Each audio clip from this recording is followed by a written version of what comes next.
Okay, so where does the greatest player of all time go next?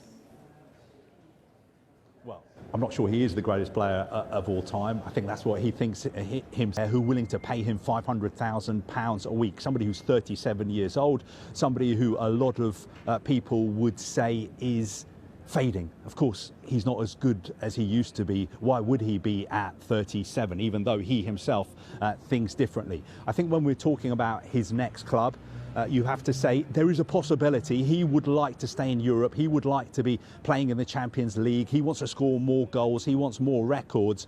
I think he will now be more attractive to European clubs in the Champions League, because he's a free agent.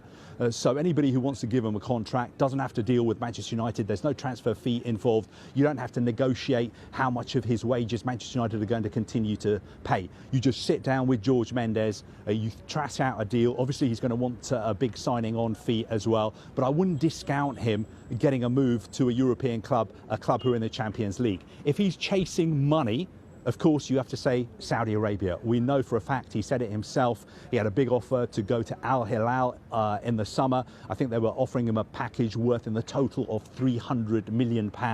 So I think he's going to have opportunities there. Also, I wouldn't discount MLS. There are going to be clubs there who are going to want to sign him as their marquee signing. But I think Cristiano Ronaldo's belief in his own abilities would seem to suggest that I don't think he's going to go to MLS yet. He said in that interview with Piers Morgan that he believes he's got at least another 3 years at the top level. I think it's more likely he finds a club in the Champions League in Europe and he gets what he wants. Saudi Arabia, I wouldn't discount that either. Okay, so that's Ronaldo. It's a lot, as you said, a lot of wages off the bill now. So what about United? How busy do we expect them to be in this next window? Look, I think obviously they are losing a key player, somebody who they signed and they were paying big money. It hasn't worked out under Erik ten Hag.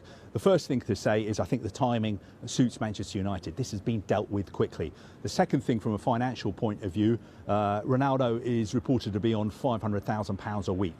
His contract was up in the summer. So by terminating this contract, Manchester United are saving themselves about £16 million.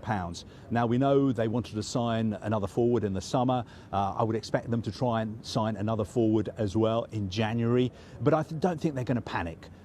Speaking to people at United, the message we've always got back from them regarding transfers is they always prefer to do their business in the summer.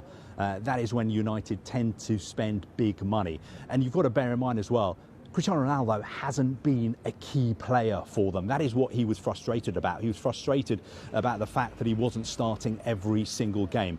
So I don't think Manchester United are going to go crazy in the January transfer market, throw money at somebody just to get a deal done to replace Cristiano Ronaldo. I think the overriding thing they'll be thinking about, first of all, is we're relieved this problem has been solved with. As a squad, we can be stronger now when the Premier League returns on Boxing Day, because I know for a fact behind the scenes there was a lot going on that people at Manchester United, players, were unhappy with. There were reports that sometimes, both publicly and privately, Cristiano Ronaldo was challenging Erik ten Hag's authority. I think for team spirit, for unity, for Manchester United going forward, it is best that Cristiano Ronaldo has left.